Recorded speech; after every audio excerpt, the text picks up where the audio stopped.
Assalamualaikum warahmatullahi wabarakatuh. Shalom, Om Swastiastu, Namo Buddhaya, dan salam kebajikan bagi kita semua. Halo teman-teman, kami dari kelompok 3 dari Fakultas Hukum Universitas Jambi dengan saya sendiri Niki Hairunisa dengan NIM B1A122050. Saya Lasnita Sitorus dengan NIM B1A122181. Saya Odi Marsyanda, NIM B100200393. Di sini kelompok kami akan membahas mengenai penyelenggaraan izin mendirikan bangunan di Kabupaten Batanghari, Provinsi Jambi. Bagaimana kelanjutannya? Saksikan sekarang. Di sini saya akan menjelaskan tentang pengertian dan tujuan dari izin mendirikan bangunan. Izin mendirikan bangunan atau yang bisa disingkat oleh IMB adalah izin yang didirikan oleh pemerintah daerah kepada individu atau badan hukum untuk mendirikan, mengubah, atau memperluas bangunan. IMB merupakan salah satu bentuk pengawasan dan pengaturan pembangunan yang bertujuan untuk memastikan bahwa semua bangunan yang didirikan memenuhi standar keselamatan, kesehatan, dan lingkungan yang telah ditetapkan. Nah, di sini apa tujuan dari penyelenggaraan izin mendirikan bangunan tersebut? Di sini ada beberapa hal. Yang pertama adalah kepatuhan terhadap peraturan. Memastikan bahwa pembangunan yang dilakukan itu sesuai dengan peraturan dan rencana tata ruang yang berlaku di daerah tersebut. Yang kedua, keamanan dan keselamatan. Menjamin bahwa bangunan yang didirikan memenuhi standar dan keselamatan dan kesehatan sehingga aman untuk digunakan oleh masyarakat. Yang ketiga adalah pengelolaan lingkungan, menghindari dampak negatif terhadap lingkungan seperti pencemaran atau kerusakan ekosistem dengan memastikan bahwa pembangunan dilakukan secara berkelanjutan. Yang keempat, peningkatan kualitas pembangunan, di mana ini akan mendorong pembangunan yang berkualitas dan terencana sehingga dapat meningkatkan estetika dan fungsi ruang publik.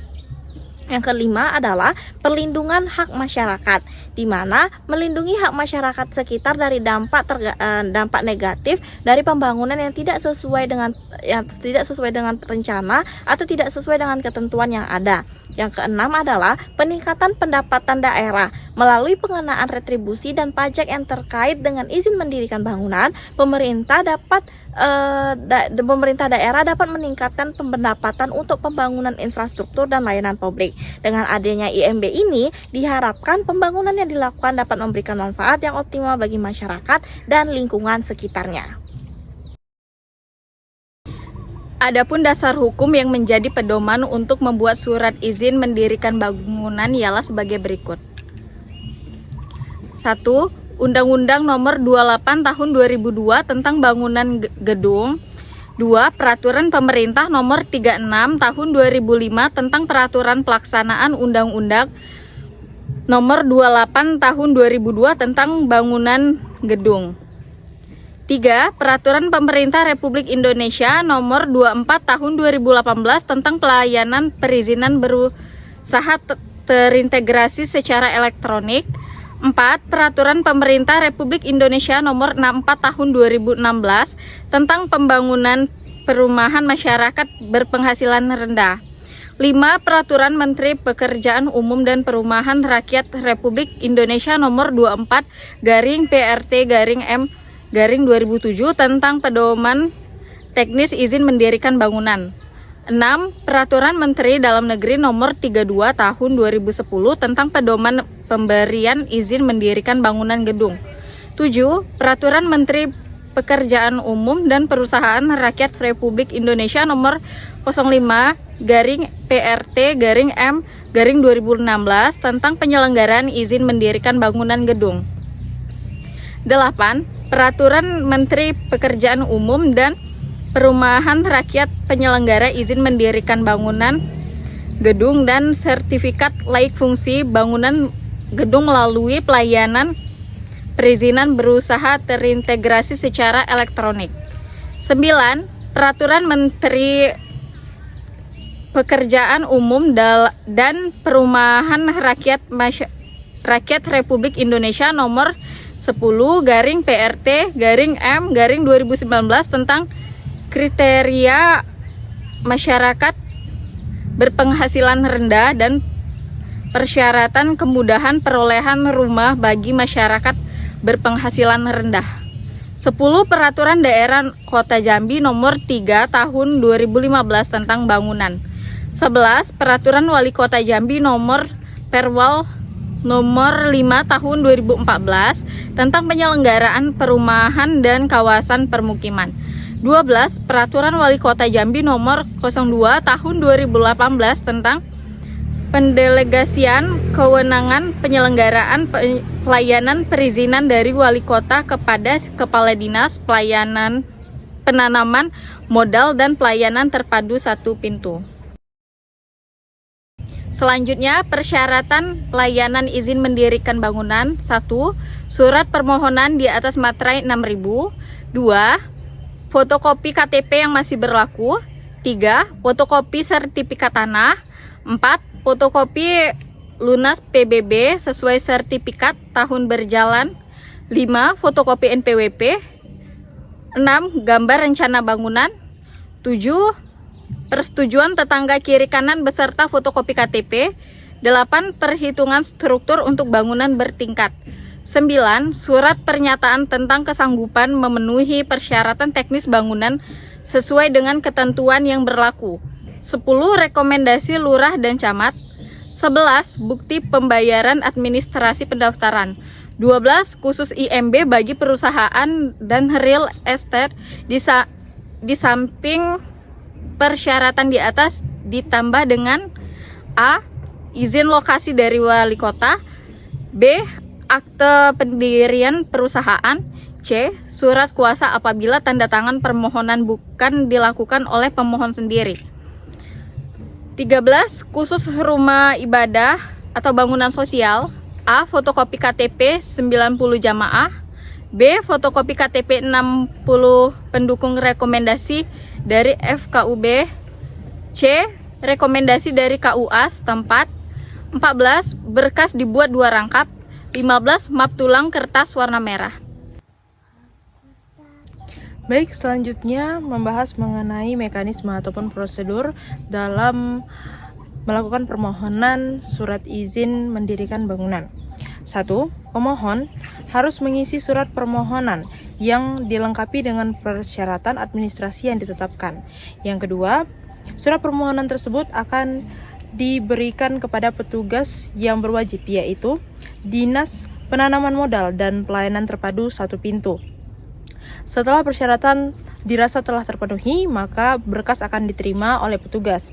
Lalu selanjutnya, validasi berkas atau dokumen permohonan kelengkapan dan kebenaran oleh KASI yang membidangi perizinan yang dimohonkan.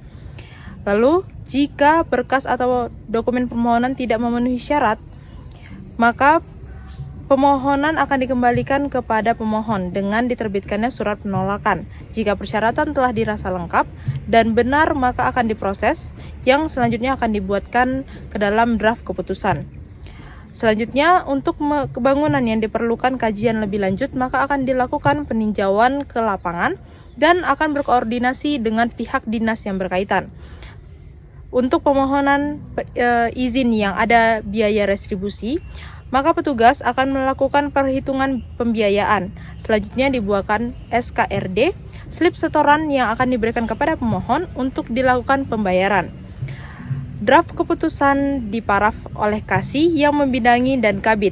Selanjutnya akan ditandatangani oleh Kepala Dinas Modal dan Pelayanan Terpadu satu pintu. Sebelum SK diserahkan ke pemohon, akan dilakukan penomoran SK. Lalu selanjutnya akan diserahkan kepada pemohon dan menunjukkan bukti pengembalian dan telah mengisi ke kuesioner survei kepuasan masyarakat atau SKM. Adapun jangka waktu penyelesaian surat izin mendirikan bangunan ini yaitu selama 14 hari kerja setelah persyaratan lengkap. Biaya dan tarif akan disesuaikan dengan Perda Nomor 10 Tahun 2015 tentang perubahan atas Perda Tahun 2012 tentang restribusi perizinan tertentu. Adapun kompetensi pelaksanaan yaitu berdasarkan pihak yang merupakan S1 Hukum, Ekonomi, Pertanian, Peternakan, dan Teknologi Informatika. Dia memahami peraturan perundang-undangan dan mampu mengoperasikan komputer. Adapun jumlah pelaksanaan atau pemohon itu maksimal berjumlah 6 orang. Dan jaminan pelayanan. Pelayanan akan didukung oleh petugas yang berkompeten dengan prinsip pelayanan yang prima dan sepenuh hati. Adapun evaluasi kinerja pelaksana, yang mana evaluasi akan dilakukan melalui pengukuran penerapan 14 komponen standar pelayanan yang dilakukan sekurang-kurangnya setiap 1 tahun sekali. Baik, saya sedang berada di kediaman Pak Nando. Nah, saya akan mewawancarai terkait IMB. Oke, langsung saja. Pak Nando, apakah penyelenggara IMB di Kabupaten Batanghari ini sudah terlaksana dengan baik? Menurut dan pandangan saya ya Mbak, pelaksanaan IMB di Kabupaten Batanghari ini sudah cukup baik. Tapi untuk sebagian orang, sebagian masyarakat itu belum mengerti betapa pentingnya IMB ini. Nah, kalau untuk tarifnya nih Pak Nando, berapa tarif biaya yang diberikan kepada pemohon untuk mendapatkan suatu IMB? Untuk tarifnya ya Mbak, harusnya bermacam-macam ya, tergantung jenis dan luas bangunannya. Nah, kalau saya kemarin ini kan saya bikin gudang tuh, yang termasuk itu bangunan industri. Saya kemarin dikenakan biaya sekitar 2 jutaan Mbak. Gitu. Oh, jadi semakin luas bangunannya? Semakin luas bangunannya, otomatis semakin besar juga tarifnya Mbak. Gitu. Nah, selanjutnya nih, apakah ada protes dari masyarakat nih tentang syarat dari surat IMB itu? Oh, kalau untuk masyarakat yang lain saya kurang mengerti ya Mbak.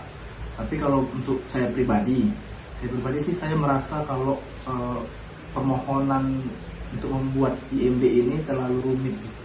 Oh, jadi Bapak agak merasa sedikit rumit sih. Rumit. Ya. Itu rumitnya di mana ya Pak? Untuk bagian Salah satunya nih. rumitnya di bagian ini Mbak. Bikin sketnya gitu, sketch buat bangunannya itu gimana itu sih Mbak. Soalnya kan saya awam nih, gitu, jadi saya kurang mengerti. Oke. Nah, selanjutnya ini berapa lama nih kira-kira surat IMB itu dapat terbit nih setelah diajukan permohonan? Oh, saya kemarin sekitar 1 bulan langsung terbit gitu Mbak. Oh, Selama berarti ini 1 bulan sih ya. kisaran 1 bulan kurang lebih lah ya. Kurang lebih 1 bulan lah. Lalu bagaimana nih tanggapan Bapak untuk masyarakat yang tidak memiliki IMB? Semestinya harus buat lah ya Mbak. Karena jika kita tidak memiliki IMB, maka kita akan kena sanksi hukum. Itu yang pertama tuh. Nah, yang kedua, jika kita tidak memiliki IMB, maka akan mempersulit proses jual beli bangunan tersebut, gitu Mbak. Baik, terima kasih Pak. Iya, sama. Demikianlah tadi penjelasan dari kelompok kami mengenai penyelenggaraan surat izin mendirikan bangunan di Kabupaten Batanghari, Provinsi Jambi. Jika ada kesalahan kata, kami mohon maaf.